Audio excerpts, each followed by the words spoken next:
Okay, guys, we're going to try to get these charts drawn here. Since we can't do it in class, we're going to do it in my dining room. And here's the instructions for tonight's flight. So we are flying from Abbotsford to 100 Mile House Airport, and we have the corresponding latitude and longitudes via Hope and Kamloops, and we will not be landing en route. No deviation from this route will be planned. All right, well, I'm going to quickly draw this chart out. Now, usually what you're going to want to do is get your track lines down first. Well, no, plot all your points first, and don't guess on the points. Confirm that with the CFS, and confirm it with the actual chart here, because when we plot Hope, it's going to be really close to the city of Hope, and we don't want to make a mistake and use that as our waypoint. We want to go to the Hope Aerodrome. So I am familiar with these latitude and longitudes, and in the interest of time, I'm going to go ahead and move through this fairly quickly so we can get to the actual chart drawing. I'm going to go ahead and find our home airport here, our departure point, which is Abbotsford. And I'm just going to use a plain number 2 pencil. Let's get this more in the center. There we go. And there is not going to be a start nav point here. We are just going to go airdrome to airdrome. So I put a circle around that. It makes it much easier to find than to just draw a line to it.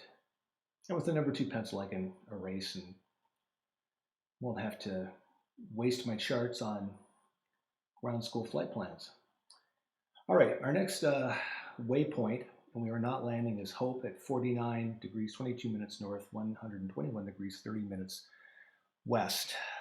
So coming up here and finding the Hope Aerodrome. So 4922, here is 49.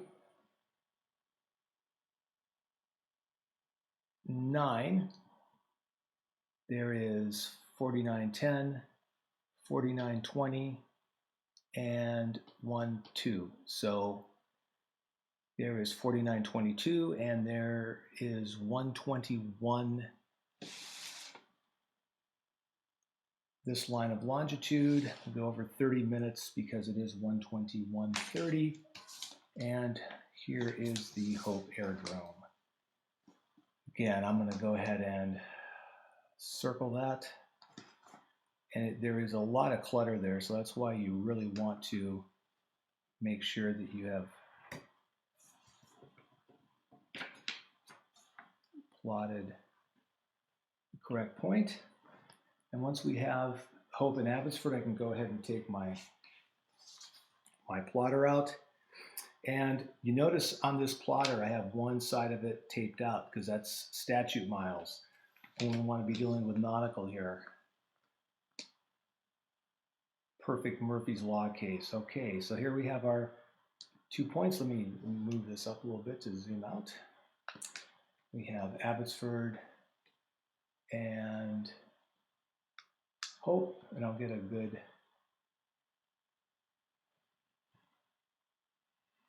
track line between the two. And what I want to do with this track line is a couple things. First of all, while I do this, I'm going to go ahead and get our distance straight away. We are inside scale. Sorry, the inner scale is 1 to 1,000,000. The outside scale is our 1 to 500,000, which is our VNC scale. And going from the nautical mile side 0, Hope is exactly 40 nautical miles. So I may just go here and just jot some things down. CYXX to CY Charlie Yankee Hotel Echo, Charlie Yankee Kilo Alpha, and according to CFS, Charlie Alpha Victor 3 is a 100-mile house. So I'm just going to write down here track and distance. So the distance is 40 nautical miles. Just take some notes here as I build this chart up.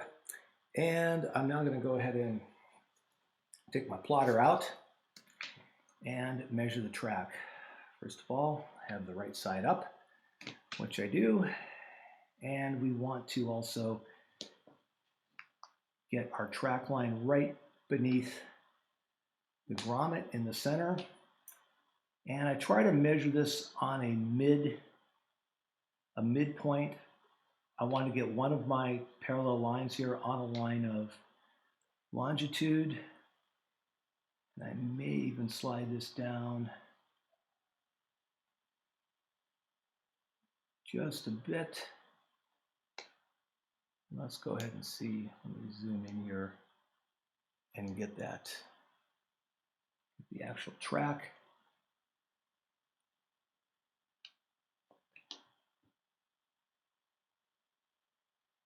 So we're going to call that 058.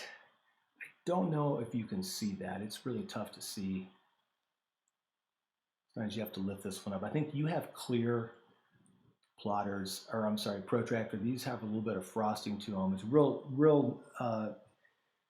there's no reflection or anything, but it is a little tough to see on this camera. But anyway, you're going to want to always try to measure, if you can, somewhere in the middle of the track line to get the most accurate measurement. But we're on such large scale charts here.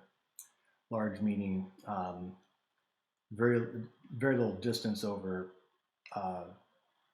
quite a bit of chart space, as opposed to the 1 to 2 million ones. This is 1 to 500,000. We can pick just about any point here without getting too much distortion. So I'm going to call that 058 on the track. And now we got the fun little dilemma, because I'm going to go ahead and lift my camera way up. There we go. Now we have Hope on this side, and plotting my latitude and longitude. I'm going to do a chart flip, and here is Kamloops on this side of our chart here. So we have to get from one side to the other. So there's a lot of different ways to do that. The way I'm going to choose to do it is the simplest and I think most accurate way. Yeah, we could break out Bowditch's famous book of navigation and apply a mathematical formula to calculate the distance and track between 2 points of latitude and longitude. That's what you have to do, by the way, if you take a captain's or master's exam for the Coast Guard. I had not done that, and we never had to do this for navigating a jet. So here's the trick. Here's what we're going to do. We are going to start on the Kamloops side. We're going to take our instruction page, and I am going to line my piece of paper up so it is right on 50 north, because 50 north overlaps on both sides.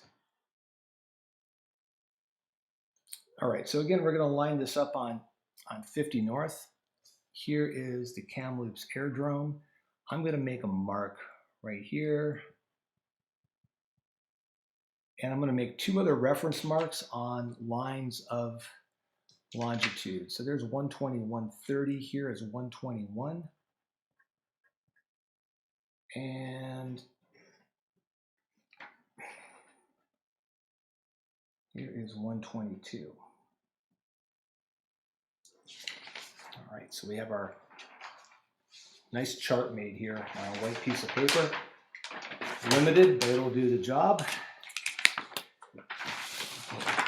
Let's go ahead and see if I can move this camera up without tearing it off. Its mount. What I'm going to do is going to come up and and get this lined up. So here is 121, there's 122. Let's make this even wider angle. Okay, so there is my Kamloops part of the chart. And the plotter should reach all the way down to Hope. So I'm going to line up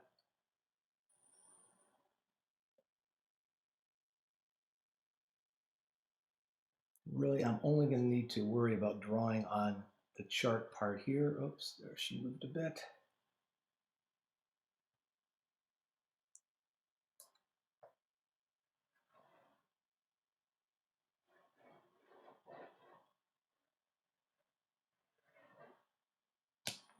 Okay, I'll just go ahead and continue that, and I'm going to note where it crosses 50 north, because where it crosses 50 north on this side is where it's going to cross 50 north on the other side. All right, so it is crossing 50 north right at 121 even, just about 121. So I can now flip this over on this side and get ready to finish our plot off here. First of all, I'm going to go ahead and identify the Kamloops Aerodrome with a circle. This template, this is a official Air Force template. Actually, it's official office supply store template, purchased back in 1986. But what these circles represent is these circles represent turning radiuses at high speeds. So you cannot just go point to point. When the jet turns, it takes a little bit of time for it to make that turn. We actually figured that arc for more detailed navigation for air refueling. Okay, so let's go ahead and draw this track line. Make sure it's crossing down here at 121, and now we have a track line from Hope to Kamloops that occurred on both sides of the chart. Without buying a new chart and without subscribing to FourFlight and without going to skyvector.com. Okay, our last point is 100 Mile House, and then we'll go ahead and start doing the measurement here. Okay, so 100 Mile House is 5138, 121.18. So here is 51, 5130 is here, and 38 is going to be somewhere on this line of latitude, or this number of degrees and minutes. 51 degrees, 38 minutes. And I think I've found it, just to confirm. 121.18. Yeah, here's 121. There's 121.10. 15, 16, 17, 18. So let's go ahead and circle up 100 Mile House here.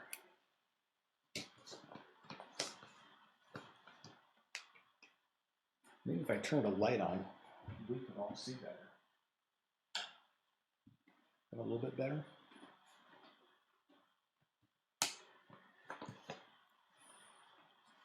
All right. Go ahead and circle this. And complete the track line from Kamloops to 100 Mile House.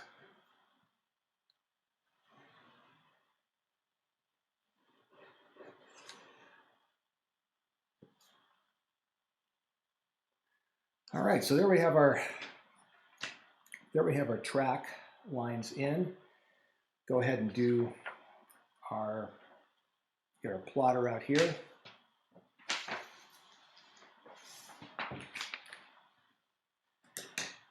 And put our tracks and track distances down. It's always under the chart, folks. All right, again, making sure north is up, finding a line of longitude to keep one of these parallel lines. And looks like we're matched up well. And taking a look here, I'm coming up with 0.2. 0.25, 0.26. And again, we may be off a degree or two than what was originally measured. So I'm going to go ahead and fill this in. Track is 0.26. And let's go ahead and get our last track up to 100 Mile House. Got a nice, easy one to measure here because we got a line crossing right at 121. Got to make sure the track line is under the grommet and not one of the other lines that appear on the course. Those are Victor airways and low frequency airways.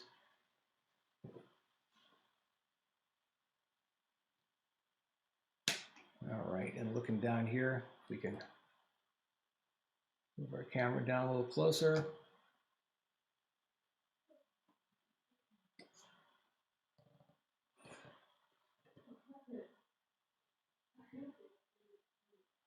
There is one,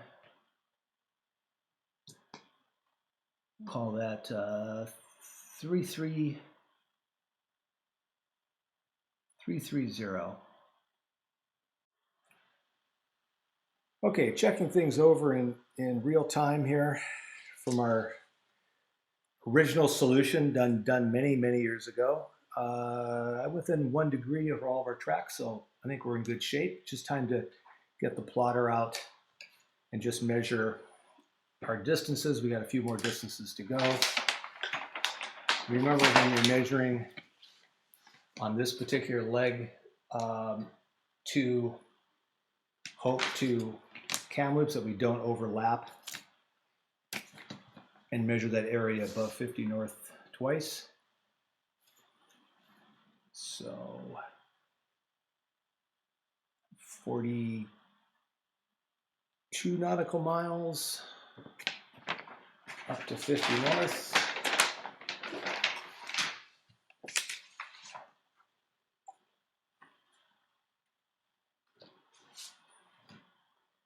And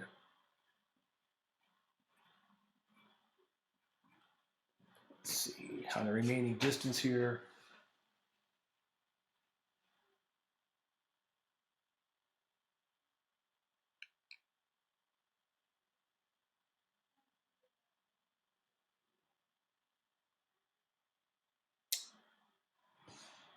zero spot, and I got 47. So 47 and 42 are 89 nautical miles.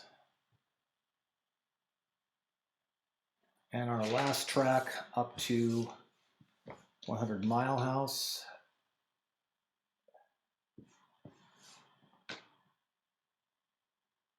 is coming up at 65 nautical miles.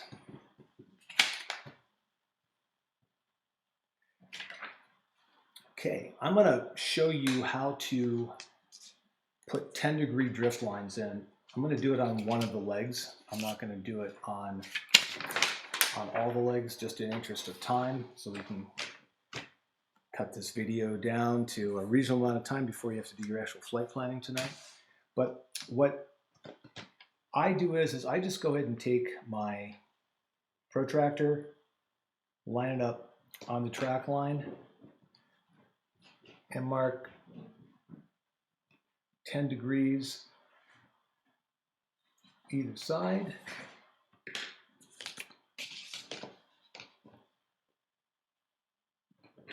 And just draw drift lines this way.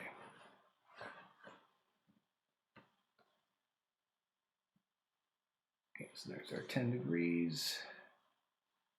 And here's our 10 degrees. All right, so we have good drift lines in for estimating. I'll do the same thing out of Hope here.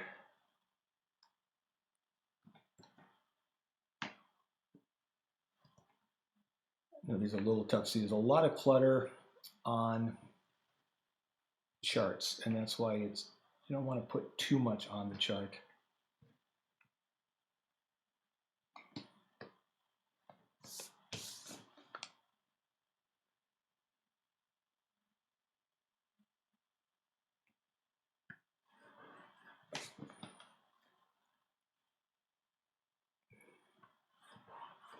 and they should roughly cross in the middle. So now if you like zoom down here, you can see the main track line, and then the drift lines either side of that 10 degrees, opening angle, closing angle into Hope. If you're on two sides of the chart, though, you're not going to be able to draw drift lines and have them intersect right in the middle. So you just do your drift lines on one side. So I'm just going to draw drift lines out of Hope, because on our questions tonight, we are going to be off track, and we're going to be off track after we leave Hope on our way to Kamloops. So I'm just going to draw the one set of drift lines, and I'm going to show you a little bit about putting distance marks in. There's my 10 and my 10, both sides. And again, these are for doing estimates, so we don't need to get the micrometer out, but as long as you're using reasonable accuracy here to get those 10 degrees, that's what's going to help you get back to track when you need to. Now, I've got a video of this entire flight, and I am getting off the track in the video. And see if you can take your chart and fly along with me, or watch the video and look out the window. I'll show you scenes from above and outside the cockpit, and see if you can plot how far we get off track. I'm going to give you a clue. We get off quite far off track going to Kamloops out of Hope. All right, so there's drift lines. Distance marks. So distance marks are at your discretion. One technique. So here we have a 40-mile track between, see, wrong side, and the black warned me. Here we have a track between Abbotsford and Hope. I could simply split this in half and write down 20, meaning 20 to go. I could then split this in half again and write 10. Go over here and write 30. Trying to find some places you may, want to get a little different colored writing instrument for those purposes. Now, if we're gonna do this kind of half thing again, we have 89 nautical miles to Kamloops, and out of Hope, probably, since again we're on the two sides of the chart situation, the best thing I think to do to keep things easy and straightforward is we could just go ahead and mark off 10 nautical mile marks out of Hope, and then figure out how far we have to go, knowing there's 89 total. Now, if you want to reverse on the math, I could go ahead and write down, 79 there, and then 69 to go, and 59, and 49. And on our other side of the chart, going into Kamloops,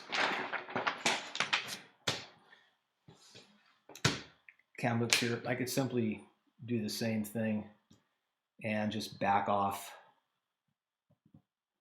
with the nautical miles to go.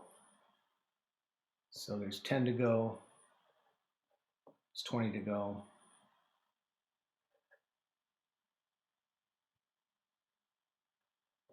it's 30 to go, and there's 40 to go. I think if we measure that out, that'd be exactly 9, and it is. All right, so that's chart prep. I kept it really short here for this first flight plan, and remember that there's a lot of small little notes and reminders you can put in. The next step, of course, is to go ahead and go through this entire routing and find out what our altitude should be for cruise. We want that 1,000-foot clearance, 5 nautical miles left and right of track. Noticing that this area right in here are 7,800 on this minimum safe altitude. and then we could go ahead and further refine that. What we're going to come up with here is a high point of 50, I'm sorry, that is 60, 6532. And we need to be 1,000 above that, and to be in the correct cruising altitude order, that's where we're going to derive our 9,500 feet from on this on the altitude for this flight. So guys, that's pretty much it for a real simple, quick chart prep. Measuring tracks, measuring angles, measuring distances, marking 10-degree drift lines, and the infamous chart flip. So I hope you this helps you get your chart done. And remember, as always, questions to my email or questions during class. All right, let's get our charts done.